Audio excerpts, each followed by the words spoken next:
noi speriamo che qui in Veneto possano tornare subito Gianmarco Tamberi e Marcel Jacobs. Vediamo i loro appuntamenti, stiamo programmando adesso, lo faremo nei prossimi giorni.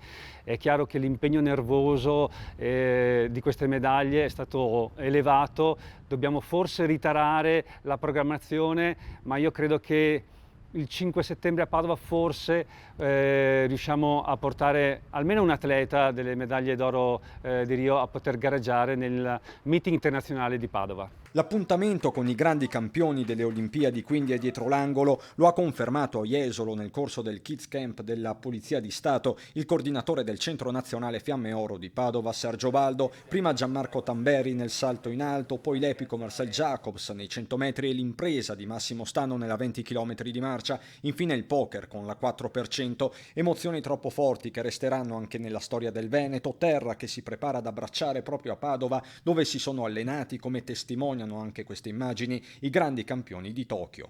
Le Fiamme Oro di atletica leggera non hanno mai vinto così tanto nella storia dell'atletica italiana.